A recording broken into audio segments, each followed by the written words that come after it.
Tuhan bersamamu. Inilah Injil Yesus Kristus menurut Yohanes.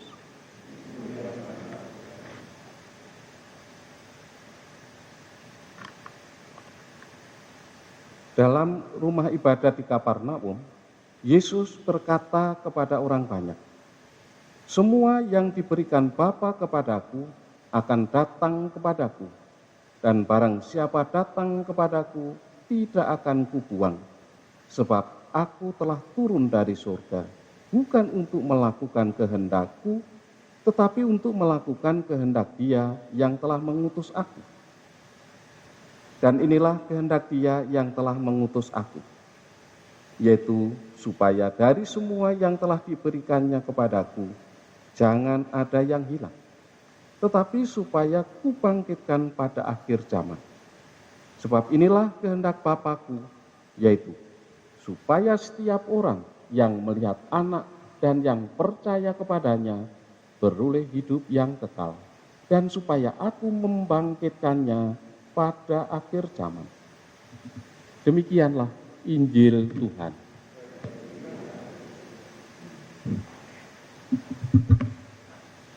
Saudara-saudari yang terkasih, kutipan Injil yang singkat padat ini dikatakan mengajak kita sekalian, termasuk juga yang kita doakan dalam misa peringatan semua arwah orang beriman ini, untuk betul-betul berpasrah diri, percaya sepenuhnya kepada Yesus agar diselamatkan. Sampai kapan? Tidak ada batasnya. Karena Tuhan Yesus sebagai penyelamat umat manusia terus berkarya. Sejauh masih ada orang berdosa, Tuhan Yesus terus berkarya untuk menyelamatkan. Jadi tidak ada batasnya. Orang berdoa untuk yang sudah meninggal, lebih-lebih yang ada di api penyucian. Amat sangat menggantungkan doa-doa kita. Karena mereka sudah tidak bisa menerima sakramen tobat. Kalau kita yang di dunia ini kalau berdosa masih bisa menerima sakramen tobat, mengalami pengampunan Tuhan, pembebasan lewat karya pelayanan gereja. Tapi mereka ini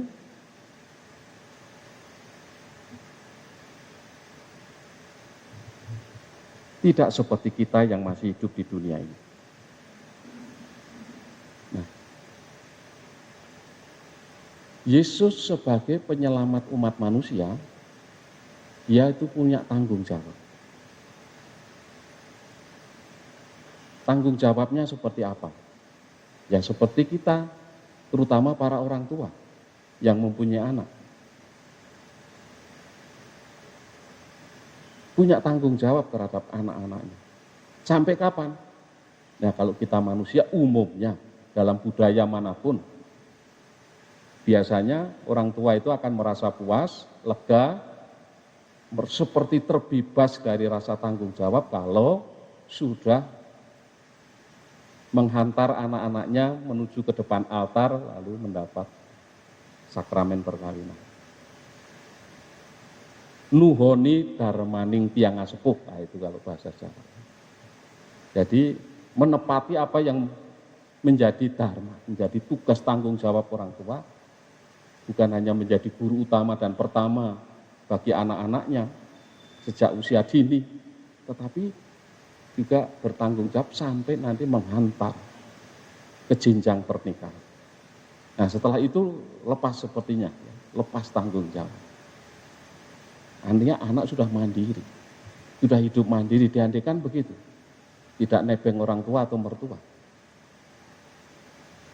Nah Tuhan Yesus sebagai penyelamat umat manusia juga melaksanakan tugas tanggung jawabnya itu untuk menghantar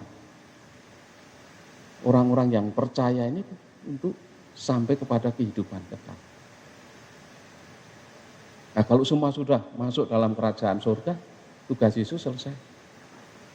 Kalau semua uang masuk. Tapi selama masih ada orang hidup di dunia atau ada di api penyucian, tugas sebagai penyelamat itu belum selesai. Kita ambil bagian dalam tugas itu juga. Ya. Dengan rahmat sakramen permandian itu, ya, ambil bagian dalam imamat Tuhan, menguduskan diri sendiri, menguduskan orang lain.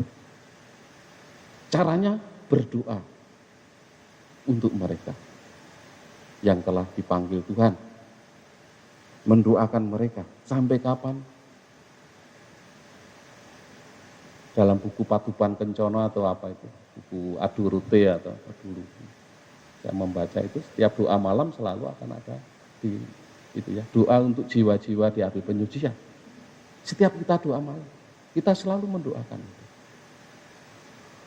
Sadar atau tidak sadar, ternyata kita juga setiap hari mendoakan.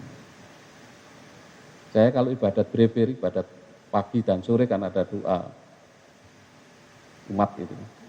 Saya sisipkan yang itu. Berarti 2 kali saya paling tidak doa. Mendoakan mereka yang sudah meninggal. Lebih-lebih yang ada di api penyucian. Tanpa diwujudkan atau apa ada minta wujud, tapi tetap. Di samping untuk para leluhur, kakek nenek, orang tua, saudara-saudari juga mereka yang ada di api penyucian.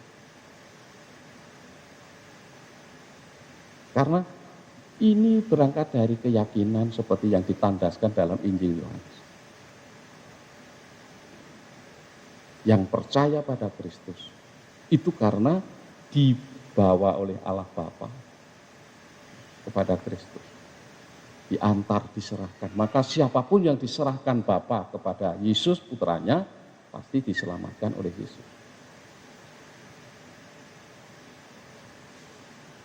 Maka kita berdoa supaya mereka yang kita doakan yang sudah mendahului kita ini betul-betul berpasrah diri, berserah diri sepenuhnya kepada Tuhan Yesus. Karena keselamatan setiap orang itu kewenangan Allah, bukan kewenangan manusia, kewenangan gereja, kewenangan kita masing-masing.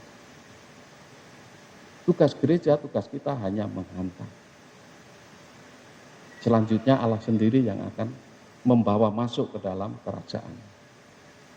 Nah, kita mohon kerahiman Tuhan.